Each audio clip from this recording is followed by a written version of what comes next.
My name is Marcus Antonio Rivera. I'm 19 years old, and on the night of March 8th, I died in an abandoned warehouse after a heroin overdose.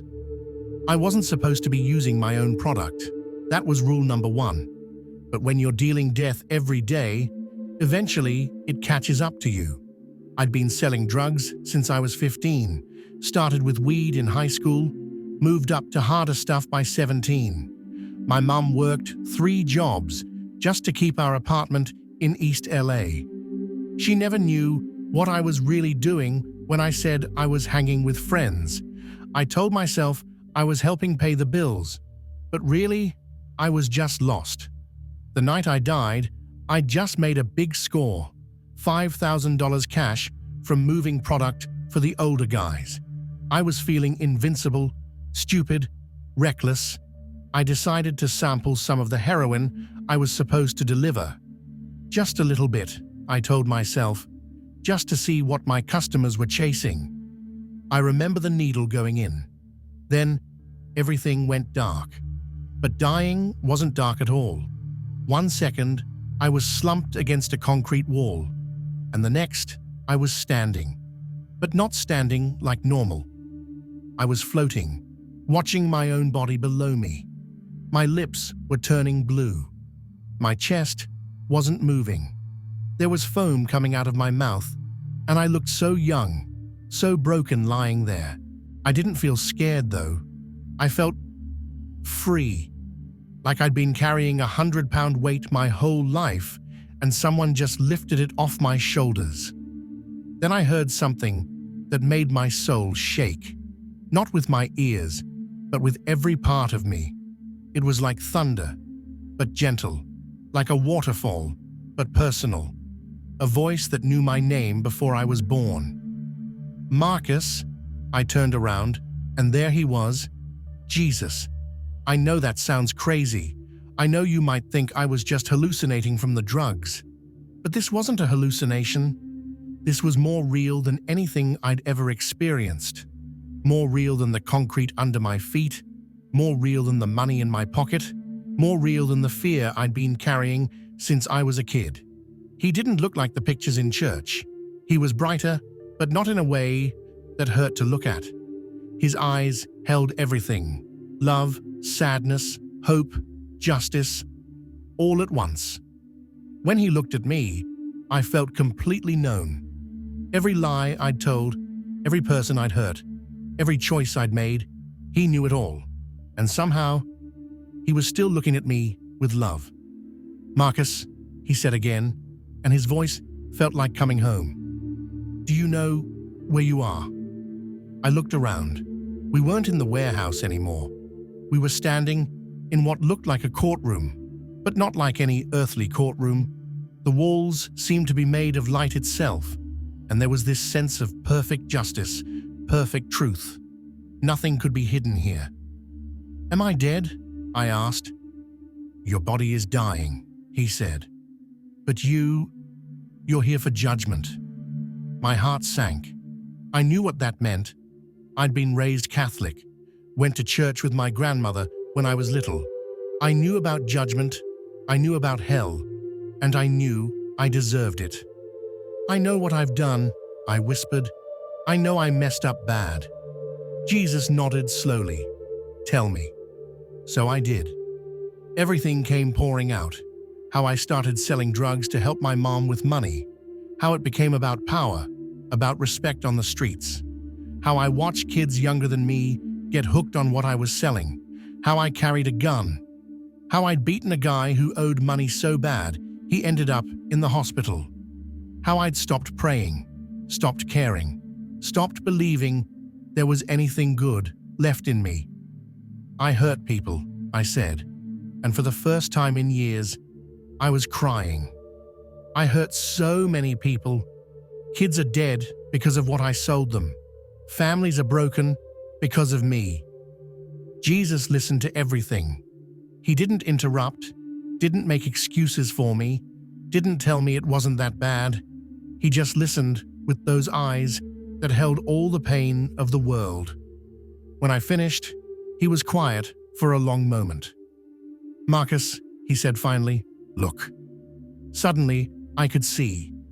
Not with my eyes, but with something deeper. I saw every person I'd sold drugs to. I saw Maria, 16 years old, shooting up in her bathroom while her little sister banged on the door asking why she wouldn't come play. I saw Carlos, 19 like me, stealing from his own grandmother to buy what I was selling.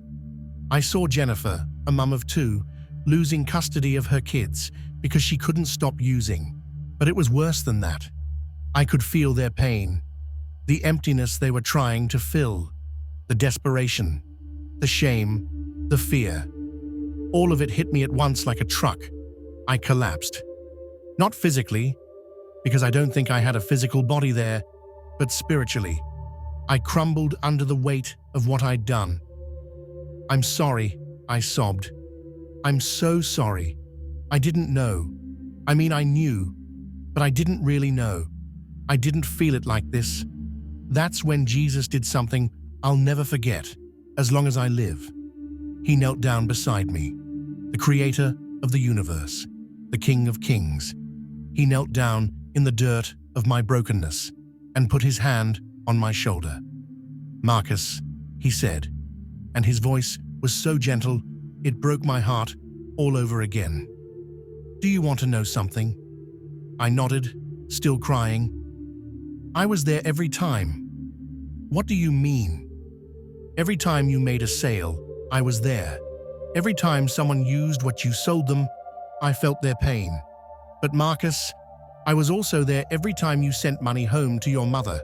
I was there when you walked your little cousin to school so she'd be safe. I was there when you gave food to the homeless man on 3rd Street, even though your friends laughed at you." I looked up at him, confused. "But that doesn't make up for—" "No," he said firmly. "It doesn't. The pain you caused was real. The damage was real. But so was the love you showed. So was the boy who wanted to help his family. So was the young man who felt trapped and didn't know how to get out." He stood up and extended his hand to me. When I took it, I felt power flow through me. Not power like I'd known on the streets, but real power, clean power, life-giving power. "Marcus, you have a choice to make." "What choice?" "You can stay here, face the consequences of your actions, receive the justice you've earned, or ... He paused, and I swear I saw tears in his eyes. "Or you can go back. You can live. But if you go back, your life belongs to me. No more dealing, no more guns, no more running from who you're meant to be." I couldn't believe what I was hearing. "You'd let me go back? After everything?" "Marcus, I didn't die on that cross for perfect people. I died for broken people. For people who mess up. For people who hurt others and hate themselves for it. I died for drug dealers and addicts and liars and thieves. I died for you." I wanted to say yes immediately. I wanted to live. But something held me back. What about all the people I hurt? What about their families? How is it fair that I get another chance when they're still suffering? Jesus smiled then, and it was like the sun coming up after the longest night. Who says your second chance isn't part of their healing? Suddenly I could see it. I saw myself clean, working with kids on the streets. I saw myself telling my story, warning them about the path I'd taken.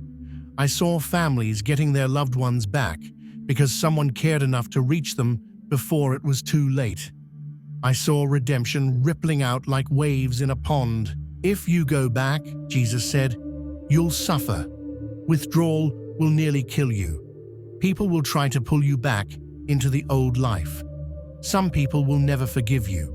Your past will follow you everywhere. But Marcus, if you let me work through you, if you let me love through you, I can turn even your worst mistakes into something beautiful." I thought about my mom, how she'd cry herself to sleep thinking she'd failed as a mother. I thought about my little cousin, who looked up to me. I thought about all the kids on the streets who were making the same choices I'd made. I want to go back, I said. I want to do it right. Jesus nodded. Then it's time. But as he started to fade, I panicked. Wait, how do I know you'll really be with me? How do I know I won't mess it all up again? He stopped and looked at me one more time. Marcus, do you see that scar on my hand? I looked down and saw it, a hole where a nail had been driven through. I got that scar because I chose to love you before you chose to love me. I got that scar because I knew you'd make mistakes, and I decided you were worth dying for anyway. That scar is my promise to you. I will never leave you. I will never give up on you, even when you give up on yourself. The next thing I knew, I was gasping, choking, my body convulsing on that warehouse floor. But I wasn't alone. I could feel him with me, in me, around me. The paramedics told me later I'd been dead for 23 minutes. No brain damage, no permanent effects. They called it a miracle. I called it mercy. Getting clean was hell.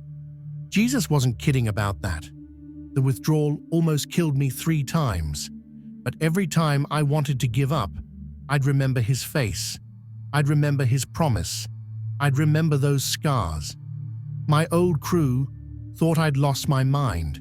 Some of them threatened me when I refused to come back. But something had changed in me. I wasn't afraid anymore. Not of them, not of being poor, not of being nobody. I knew who I was now. I was his. It's been 8 months since I died in that warehouse. 8 months since Jesus gave me a second chance I didn't deserve. I'm working at a youth center now, making minimum wage, living in a halfway house. Some people would say I threw my life away, but I know the truth. I finally found it. If you're watching this and you're living the life I was living, selling poison to your own people, carrying violence in your heart, thinking you're too far gone for God to reach you, I want you to know something. You're not. I want you to know that Jesus doesn't see you the way the world sees you. He doesn't see just a drug dealer or a gang member or a criminal. He sees a son. He sees a daughter. He sees someone he loves so much, he died for you. I'm not going to lie to you. If you choose to follow him, it's going to be hard. People will think you're weak for walking away from the streets. You might lose money, lose respect, lose friends who weren't really friends anyway. But you'll gain something worth more than all of that. You'll gain your soul back. You'll gain a future that isn't just about surviving until tomorrow. You'll gain a father who will never abandon you, never give up on you, never stop believing you can be more than your worst mistake. I died dealing death, but Jesus brought me back to deal life. And if he can do that for someone like me, someone who had blood on his hands and poison in his veins, he can do it for you too. The choice is yours. It always has been, but Jesus is waiting. He's been waiting your whole life. He's waiting right now. Don't wait until you're dying in a warehouse to find him. Find him today. Find him now. Because mercy is real. Justice is real. But so is love.